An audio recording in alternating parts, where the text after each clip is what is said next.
Selamat siang Sobat Sehat RSCM.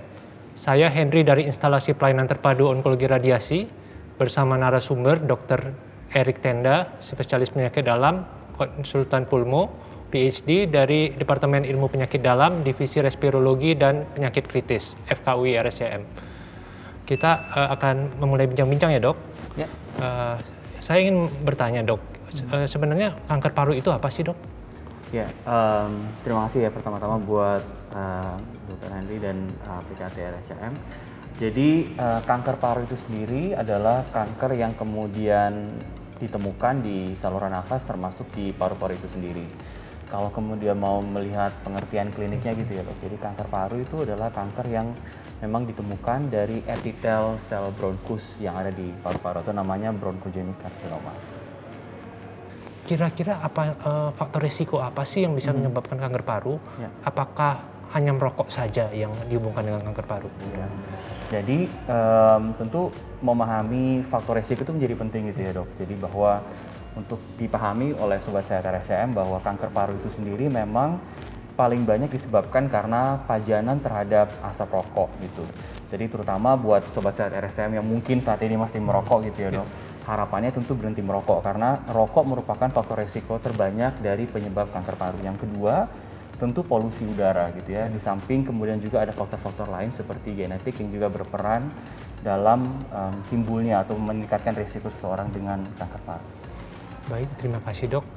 Biar Sobat Sehat RSCM bisa tahu bagaimana tanda awal dari kanker paru. Iya.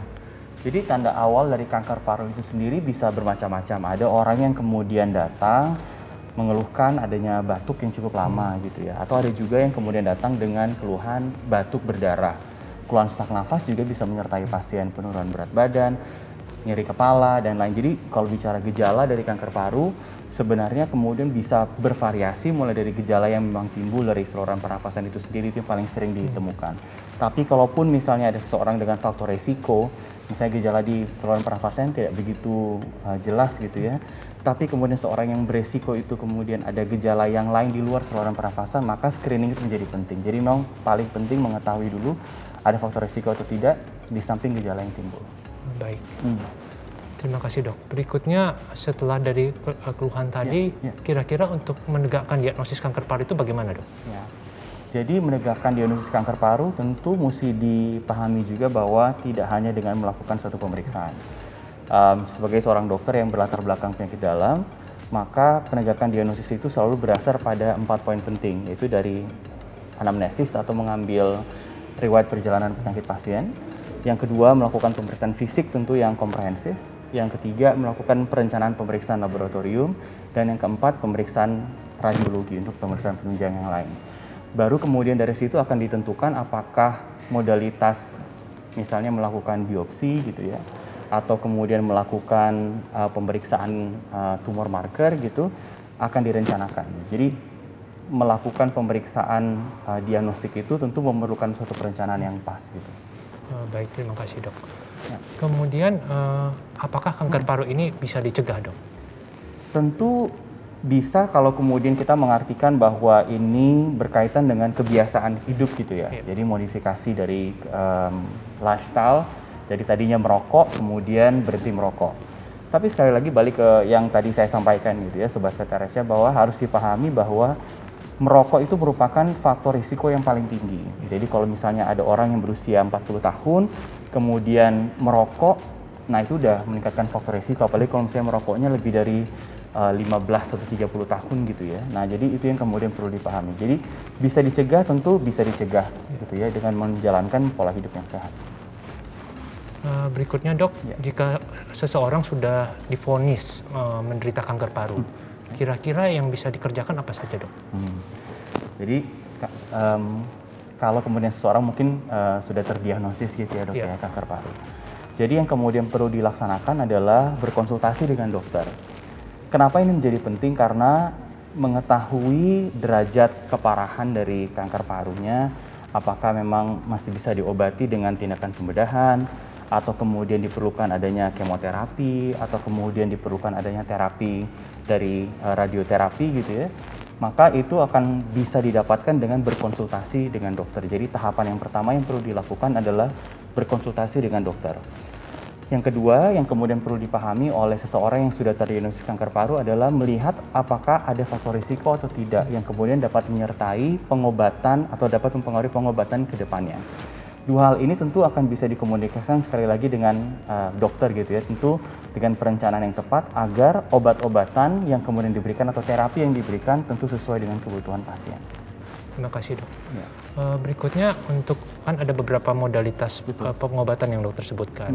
Misalnya untuk pembedahan, Ya. kira-kira bagaimana dok pembedahan itu? Ya. Jadi kalau kemudian pasien itu didiagnosis atau dicurigai adanya kanker paru ya, di mana kemudian berdasarkan hasil pencitraan radiologi didapatkan ukuran tertentu yang memang masih resectable atau yang dapat dilakukan reseksi, maka akan dilakukan tindakan pembedahan. Nah itu kemudian biasanya akan diikuti dengan kemoterapi. Tapi saya sebagai seorang internis penyakit dalam dan kebetulan saya intervensi pulmonologist, jadi ada beberapa kemudian modalitas yang dapat ditawarkan untuk Sobat Sehat RSCM di Rumah Sakit Umum Pusat Nasional Dr. Cipto Mangunkusumo, yaitu tindakan intervensi pulmonologi dok. Jadi misalnya seperti tindakan teropong saluran nafas, atau misalnya teropong saluran nafas yang ada penceritaan ultrasound di ujung dari probe tersebut. Nah ini tindakan minimal invasif. Tentu ada pasien-pasien yang memang bisa atau terindikasi untuk kemudian dapat dilakukan tindakan tersebut. Jadi pembedahan tentu biasanya akan ditawarkan di stadium dini. Demikian juga untuk tindakan-tindakan dari kami di intervensi paru. Baik dok. Ya. Berikutnya saya ingin menanyakan mengenai kemoterapi pada kanker paru. Ya, dok. Seperti kita ketahui kan banyak masyarakat menganggap bahwa kemoterapi itu berat. Kira-kira apakah kemoterapi pada kanker paru ini juga berat dokter? Ya, jadi tentu berat ringannya dari satu pengobatan gitu ya. Terlepas ini untuk pasien kanker atau bukan, akan sangat juga dipengaruhi oleh individunya sendiri gitu. Tapi khususnya untuk kemudian pengobatan pasien-pasien dengan keganasan, tentu efek sampingnya akan lebih terasa gitu ya dok, dibandingkan mungkin dengan orang yang berobat hanya dengan keluhan batuk yang dikarenakan karena infeksi misalnya. Nah khususnya untuk kemoterapi, biasanya kemudian atau keluhan terbanyak yang dikeluhkan oleh pasien-pasien yang mendapatkan obat-obat kemoterapi untuk kanker paru adalah gejala seperti mual, muntah atau gejala saluran pencernaan. Tentu gangguan yang lain juga masih mungkin dapat ditemukan, tapi jangan perlu panik nih Sobat Sehat RSM. Yang paling penting adalah mengkonsultasikan adanya gejala yang diduga efek samping tersebut ke dokter. Baik dokter. Nah dok, saya sekarang giliran bertanya. Ya, dok. Jadi tadi kita udah diskusi mengenai kemoterapi. Ada nggak dok peran dari radioterapi sesuai dengan ekspertisnya dokter gitu yang kemudian dapat diberikan pada pasien-pasien dengan keganasan paru? Baik, terima kasih dok. Untuk radiasi pada kanker paru sebenarnya perannya lumayan banyak. Iya. Jadi pada stadium awal misalnya ada teknik SBRT. Kemudian pada stadium yang sudah lokal lanjut, itu radiasi bisa diberikan sebagai terapi pendukung setelah terapi utama, misalnya pembedahan. Atau yang tidak bisa dioperasi biasanya juga bisa diberikan kemoradiasi biasanya. Nah, selain itu peran radiasi tidak terbatas pada kasus yang masih terkontrol. Ada beberapa kasus yang sudah penyebaran radiasi memang memiliki indikasi. Misalnya ada nyeri yang hebat atau ada penyebaran ke otak. Kurang lebih seperti itu dokter. Berikutnya untuk pasien yang sedang menjalani pengobatan, apakah ada tips-tips khusus untuk asupan makanannya dok kira-kira? Ya, sebenarnya tentu menjalankan pola hidup sehat, menjalankan atau mengkonsumsi makanan yang sehat dan bergizi itu bukan hanya kemudian diperlukan oleh pasien-pasien dengan kanker paru gitu ya, tapi semua orang yang saya juga harus kemudian melakukan pola hidup sehat dan makan dengan gizi yang cukup begitu ya. Kanker paru menanyakan kira-kira diet apa yang kemudian paling pas. Tapi tentu secara umum yang kemudian bisa dipahami oleh Sobat Sehat RSCM adalah menjalankan pola hidup sehat, makan yang sehat dan bergizi. Saya rasa itu sudah cukup. Baik, dok. Kemudian apakah obat herbal bisa diberikan pada pasien kanker paru, dok? Tentu dalam merencanakan terapi atau kemudian memberikan terapi pada pasien akan sangat ditentukan pada evidence-nya. Atau apakah terapi yang kemudian kita tawarkan pada bapak dan ibu yang kemudian terdiagnosis kanker paru itu dapat dibuktikan ada bukti penelitian klinis yang kemudian dapat bermanfaat gitu ya, atau ada bukti efektivitasnya. segala bentuk terapi yang kemudian dapat diberikan pada pasien kanker paru harusnya sih berdasar pada evidence-nya, gitu ya. Jadi terlepas ini terapi obat herbal ataupun yang lain, harusnya kemudian yang ditawarkan oleh seorang dokter dalam menata laksana pasien harus berbasis bukti.